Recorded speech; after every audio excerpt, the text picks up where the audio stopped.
Hello every one. ഇന്ന് നമ്മൾ പഠിക്കാൻ പോകുന്നത് a very old man with enormous വിങ്സിലെ സെക്കൻഡ് പാർട്ടാണ്. നോക്കാം നമുക്ക്.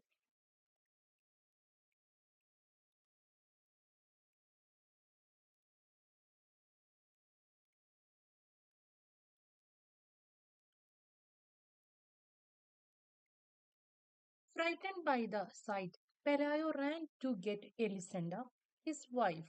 She was putting compresses on their sick child. നമ്മൾ ഫസ്റ്റ് പാർട്ടിൽ ഫസ്റ്റിൽ 2 പാരഗ്രാഫ് പറഞ്ഞു, പിന്നെ അതുപോലെ തന്നെ ഈ സ്റ്റോറിയുടെ ഒരു ഇൻട്രോ കൊടുത്തു. ഓക്കെ, അപ്പൊ നമുക്ക് സെക്കൻഡ് പാർട്ട് സ്റ്റാർട്ട് ചെയ്യാം. ഫസ്റ്റ് പേജിലെ ലാസ്റ്റ് പാരഗ്രാഫ് തൊട്ടാണ് നമ്മൾ തുടങ്ങുന്നത്. ഫ്രൈറ്റൻഡ് ബൈ ദ സൈറ്റ്, ഈ ഒരു കാഴ്ച കണ്ടതും Pelayo ran to get Elisenda his wife. പെലായോക്ക് ആകെ പേടിച്ചിട്ട് എന്ത് ചെയ്തു, അദ്ദേഹത്തിന്റെ ഭാര്യയായിട്ടുള്ള എലിസന്റെ അടുത്തേക്ക് ഓടിച്ചെന്നു. ഫ്രൈറ്റൻ എന്ന് പറഞ്ഞാൽ പേടിക്കുക. ഫ്രൈറ്റൻഡ് ബൈ ദ സൈറ്റ്, ഈ കാഴ്ച കണ്ടതും പേടിച്ചു. Pelayo ran to get Elisenda his wife, Pelayo ഓടിച്ചെന്നു അദ്ദേഹത്തിന്റെ വൈഫിന്റെ അടുത്തേക്ക്. She was putting compresses on their sick child, അവരെന്ത് ചെയ്യായിരുന്നു, അവരുടെ അസുഖമുള്ള കുഞ്ഞിനെ ട്രീറ്റ് ചെയ്തുകൊണ്ടിരിക്കുകയായിരുന്നു. കംപ്രസസ് മീൻസ് ഇപ്പൊ നമ്മുടെ ഹെഡ് ഏക്ക് വരുമ്പോ അല്ലെങ്കിൽ പനിയൊക്കെ ഉള്ളപ്പോൾ നമ്മൾ എന്ത് ചെയ്യാറുണ്ട്, ചൂടുവെള്ളത്തില് അല്ലെങ്കിൽ തണുത്ത വെള്ളത്തിലൊക്കെ തുണി മുക്കി പിഴിഞ്ഞിട്ട് എന്ത് ചെയ്യാറുണ്ട്, നെറ്റിയിലൊക്കെ വെക്കാറുണ്ട്. അതാണ് എന്ത്, കംപ്രസസ്. അപ്പോൾ ഈ ഒരു ഇവരുടെ അസുഖമുള്ള മോനെ ഇങ്ങനെ ചികിത്സിച്ചുകൊണ്ടിരിക്കുകയായിരുന്നു അവര്, ഇദ്ദേഹത്തിന്റെ ഭാര്യ എലിസണ്ട. അപ്പൊ നമുക്ക് ഈ ഫസ്റ്റ് പേജിൽ തന്നെ ഇതിലെ മെയിൻ ക്യാരക്ടേഴ്സിനെ നമുക്ക് കിട്ടി. ഇതിലെ പ്രോട്ടഗോണിസ്റ്റ് ആണ് പെലായോ, അദ്ദേഹത്തിന്റെ വൈഫ് എലിസണ്ട, അദ്ദേഹത്തിന് ഒരു മോനുണ്ട്, അത് അസുഖമുള്ള ഒരു കുട്ടിയാണ്. ഐ മീൻ ഒരു ബേബി ഉണ്ട്, അത് അസുഖമുള്ള ഒരു കുട്ടിയാണ്. പിന്നെ വന്ന് ഇതില് നമ്മളുടെ ഒരു ഓൾഡ് മാൻ. ഇത്രയും ക്യാരക്ടേഴ്സ് ആണ് ഇതിലെ മെയിൻ ക്യാരക്ടേഴ്സ്. ഓക്കെ, നമുക്ക് നെക്സ്റ്റ് പേജ് നോക്കാം.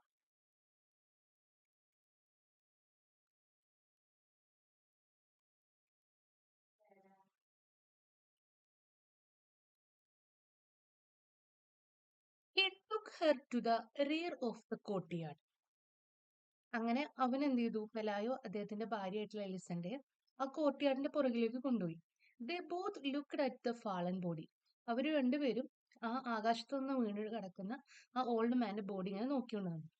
The man was dressed like a rag picker, ആ ഓൾഡ് മാൻ ഡ്രസ് ചെയ്തിരിക്കുന്നതും ഈ റാക്ക് പിക്കേഴ്സിനെ പോലെയായിരുന്നു. റാക്ക് പിക്കർ എന്ന് പറഞ്ഞു കഴിഞ്ഞാൽ പഴയ ഓൾഡ് ക്ലോത്ത്സ് ഒക്കെ എടുക്കാൻ വരുന്ന, ഐ മീൻ കളക്ട് ചെയ്യാൻ നമ്മുടെ വീട്ടിൽ വരുന്ന ആളുകൾ ഉണ്ടാവില്ലേ, അവരാണ് എന്താ പറയാ, റാക്ക് പിക്കർ. അപ്പോൾ അവര് ധരിക്കുന്ന പോലത്തെ ഡ്രസ്സായിരുന്നു ധരിച്ചിരുന്നത്. There were only a few faded hairs left on his bald skull, അദ്ദേഹത്തിന്റെ ഹെയർ, ഐ മീൻ കഷണ്ടി നിറഞ്ഞ തലയോട്ടിയാണ്. ബാൾഡ് മീൻസ് കഷണ്ടി, സ്കൾ എന്ന് പറഞ്ഞാൽ തലയോട്ടി. അപ്പോൾ കഷണ്ടി നിറഞ്ഞൊരു തലയോട്ടിയാണ്. ഫ്യൂ ഫേഡഡ് ഹെയർസ് ലെഫ്റ്റ്, ആകെ കുറച്ച് മുടികൾ മാത്രം, ആകെ കുറച്ച് മങ്ങിയ മുടികൾ മാത്രമേ ഉള്ളൂ എന്ത്, ആ ഒരു സ്കള്ളിലുള്ളത്. And few teeth in his mouth, അദ്ദേഹത്തിന്റെ വായിലാണെങ്കിൽ കുറച്ച് പല്ലുകളേ ഉള്ളൂ. His pitiful condition seemed that of a drenched great grandfather. അപ്പൊ ഈ ഒരു അവസ്ഥയിൽ കാണുമ്പോൾ നമ്മൾ ഈ ഒരു ഓൾഡ് മാനെ കാണുമ്പോൾ എന്തുപോലെ തോന്നുന്നത്, വളരെ പിറ്റിഫുൾ കണ്ടീഷനാണ്, വളരെ ദയനീയമായിട്ടുള്ള ഒരു അവസ്ഥയിലാണ് നമുക്ക് കാണാൻ പറ്റുന്നത്. And seemed that of a drenched great grand father, ആകെ നനഞ്ഞു മുങ്ങിയ അല്ലെങ്കിൽ നനഞ്ഞു കുതിർന്ന ഒരു ഗ്രേറ്റ് ഗ്രാൻഡ് ഫാദറിനെ പോലെയാണ് നമുക്ക് തോന്നുക.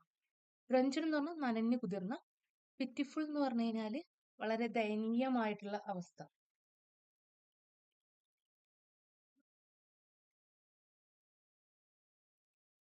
This took away any sense of grandeur he might have had, നമ്മൾ അദ്ദേഹത്തിന് എന്തെങ്കിലും ഒരു മഹത്വം ഉണ്ടെന്ന് പോലും നമുക്ക് എന്ത് ചെയ്യാൻ പറ്റില്ല, മനസ്സിലാക്കാൻ കഴിയാത്തൊരവസ്ഥ. അദ്ദേഹത്തിന് എന്തെങ്കിലും മഹത്വം ഉണ്ടെങ്കിൽ പോലും അത് നമുക്ക് മനസ്സിലാക്കാൻ പറ്റാത്ത അത്രയും എന്ന് അദ്ദേഹം ശോഷിച്ചിരുന്നു. ഹിസ് ഹ്യൂജ് ബസാർഡ് വിങ്സ്, അദ്ദേഹത്തിന്റെ വലിയ കഴുകൻ ചിറകുകൾ, ബസാർഡ് മീൻസ് കഴുകൻ. ഹിസ് ഹ്യൂജ് ബസാർഡ് വിങ്സ്, അദ്ദേഹത്തിന്റെ വലിയ കഴുകനെ പോലെയുള്ള ചിറകുകള് dirty and half plucked were entangle in the mud. ആ ഒരു വിങ്സ് എങ്ങനെയെന്ന് പറഞ്ഞാൽ ഡേർട്ടിയാണ്, വളരെ അഴുക്ക് നിറഞ്ഞിട്ടുണ്ട്. ഹാഫ് പ്ലക്ഡ്, അതിന്റെ പകുതി എന്ത് ചെയ്തിട്ടുണ്ട്, എന്താണ്, പറിച്ചെടുത്തിട്ടുണ്ട്. പ്ലക്ഡ്, ഹാഫ് പ്ലക്ഡ് എന്ന് പറഞ്ഞാൽ പകുതിയും എന്ത് ചെയ്തിട്ടുണ്ട്, പറിച്ചെടുത്തിട്ടുണ്ട്.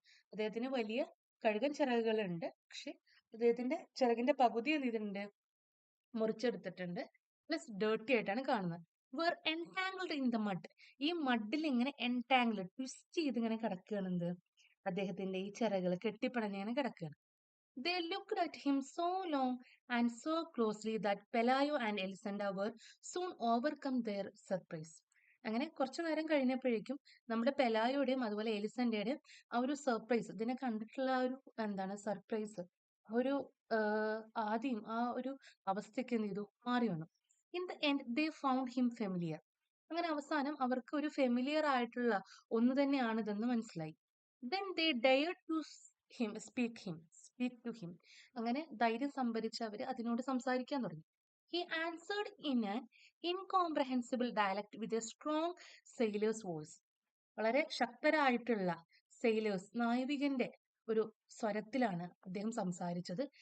ഇൻകോംപ്രഹെൻസിബിൾ ഡയലക്ട് മീൻസ് അവർക്ക് മനസ്സിലാക്കാൻ പറ്റാത്തൊരു ഭാഷ. അവർക്ക് മനസ്സിലാക്കാൻ പറ്റാത്തൊരു ഭാഷയിലാണ് ഈ ഓൾഡ് മാൻ സംസാരിച്ചിരുന്നത്. ഒരു സ്ട്രോങ് സെയിലറുടെ വോയിസിലായിരുന്നു സംസാരിച്ചിരുന്നത്. They concluded that he was a lonely castaway from some foreign ship wrecked by the storm.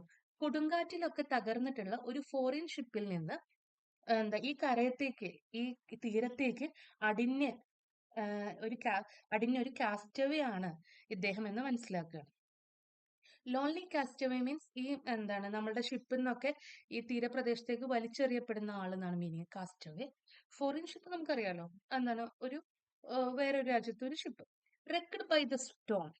Wrecked by the storm എന്ന് പറഞ്ഞു കഴിഞ്ഞാൽ സ്റ്റോം മീൻസ് കൊടുങ്കാറ്റ്. കൊടുങ്കാറ്റിൽ തകർന്നിട്ടുള്ള ഷിപ്പിൽ നിന്ന് ഈ തീരത്തേക്ക് അടിഞ്ഞുകൂടിയിട്ടുള്ള ഒരാളാണെന്ന് അവർക്ക് മനസ്സിലായി. Then they called in a neighbor woman to see him. അങ്ങനെ ഈ ഒരു ഓൾഡ് മാനെ കാണാൻ വേണ്ടിയിട്ട് അവരുടെ നെയ്ബർഹുഡിൽ, ഐ മീൻ നെയ്ബർ ആയിട്ടുള്ള ഒരു സ്ത്രീയോട് വരാൻ പറഞ്ഞു. All she needed was one look to show them their mistake. അങ്ങനെ ഒറ്റ നോട്ട് തന്നെ ആ സ്ത്രീക്ക് മനസ്സിലായി, ഇവര് മനസ്സിലാക്കിയ അറിവൊക്കെ എന്താണ്, ഒരു മിസ്റ്റേക്ക് ആണ്, തെറ്റാണെന്ന്. കാരണം ഈ ഓൾഡ് മാൻ എന്താണ്, ഹി ഇസ് ആൻ ഏഞ്ചൽ, അതൊരു ഏഞ്ചൽ ആയിരുന്നു. She told dum. ആ സ്ത്രീ എന്താണ് അവരുടെ അടുത്ത വീട്ടിലെ ആ സ്ത്രീ വന്നപ്പോൾ നമ്മുടെ പെലായോയുടെ അടുത്തും എലിസന്റെ അടുത്തും പറഞ്ഞു ഇദ്ദേഹം ഒരു ഏഞ്ചൽ ആണെന്ന് പറഞ്ഞു. He must have been coming for the child but the poor fellow is so old that the rain knocked him down. അപ്പൊ പറയാണ് നിങ്ങളുടെ അസുഖമായി കിടക്കുന്ന മകന് വേണ്ടി, ഐ മീൻ കുട്ടിക്ക് വേണ്ടിയിട്ടാണ് ഈ ഒരു ഏഞ്ചൽ വന്നിട്ടുള്ളത്. ബട്ട് ഈ ഒരു ഏഞ്ചൽ വളരെ പ്രായമുള്ള ഒരു ഏഞ്ചലാണ്. So rain knocked him down. എന്താണ് റെയിൻ, മഴ എന്ത് ചെയ്തു, അതിനെ നോക്ക്ഡ്, തട്ടി താഴെ ഇട്ടു എന്ന്. അപ്പോൾ ഇദ്ദേഹം വളരെ പ്രായം കൂടിയിട്ടുള്ള ഒരു ഏഞ്ചലാണ്. സോ അതുകൊണ്ട് തന്നെ അദ്ദേഹം ആകാശത്തു നിന്ന് വരുന്ന സമയത്ത് എന്ത് ചെയ്തു, മഴ അദ്ദേഹത്തെ എന്ത് ചെയ്തു, തട്ടി താഴെ ഇടുകയാണ് ചെയ്തത്. On the following day, everyone knew that a flesh and blood angel was held captive in Pelayo's house. അങ്ങനെ പിറ്റേ ദിവസം ആയപ്പോഴേക്കും ആ ഒരു തീരപ്രദേശത്ത് താമസിക്കുന്ന എല്ലാവർക്കും എന്ത് മനസ്സിലായി, ഫ്ലഷും ബ്ലഡും ഒക്കെ ഉള്ള ഒരു ഏഞ്ചല് നമ്മുടെ പെലായോയുടെ വീട്ടില് ക്യാപ്റ്റീവ് മീൻസ് ബന്ദിയായിട്ട് എന്താണ് വെച്ചിട്ടുണ്ടെന്ന് മനസ്സിലായി പെലായോയുടെ വീട്ടില്. Pelayo watched over him all afternoon from the kitchen. കിച്ചണിൽ നിന്നിട്ട് ഫുൾ ആഫ്റ്റർനൂൺ ടൈമിൽ ഫുൾ അദ്ദേഹം കിച്ചണിൽ നിന്നിട്ട് പെലായോ ഈ ഒരു ഓൾഡ് മാനെ വാച്ച് ചെയ്തുകൊണ്ടിരിക്കുന്നു. Armed with his bailiff's club. അദ്ദേഹം ആയുധങ്ങൾ എന്താണ് ഏന്തിയിട്ടായിരുന്നു, ആയുധം ധരിച്ചിട്ടായിരുന്നു നിന്നിരുന്നത്. Club means ലാത്തിയാണ്. ബെയിലിഫ്സ് എന്ന് പറഞ്ഞാൽ കോടതിയിലുള്ള ഒരു ഉദ്യോഗസ്ഥ. അപ്പൊ എല്ലാം കൊണ്ടും ഒരു സന്നദ്ധ കൈവരിച്ചിട്ടായിരുന്നു ആര് നിന്നിരുന്നേ, പെലായോ. ഈ ഒരു ഓൾഡ് മാൻ്റെ അടുത്ത് നിന്ന് എന്തൊരു അപകടം വരികയാണെങ്കിലും അതിനെ ചെറുത്ത് നിൽക്കാനുള്ള എല്ലാ ധൈര്യവും സംഭരിച്ചു, എന്ന് വെച്ച് കഴിഞ്ഞാൽ എല്ലാ ആയുധങ്ങളും സംഭരിച്ചിട്ടായിരുന്നു നിന്നിരുന്നത്. Before going to bed, he dragged him out of the mud and locked him up with the hens in the chicken coops. അങ്ങനെ ഇദ്ദേഹം ഉറങ്ങാൻ പോകുന്നതിന് മുമ്പ്, നമ്മുടെ പെലായോ ഉറങ്ങാൻ പോകുന്നതിന് മുമ്പ്, he dragged him out of the mud. അദ്ദേഹം എന്ത് ചെയ്തു, ഈ ചെളിയിലൂടെ ഇങ്ങനെ വലിച്ചു കൊണ്ടുപോയി ഈ old Mane. and locked him up with the hens in the chicken coops. അങ്ങനെ കോഴിക്കൂട്ടിൽ എന്ത് ചെയ്തു, ഈ ഓൾഡ് മാനെ ഇട്ടു.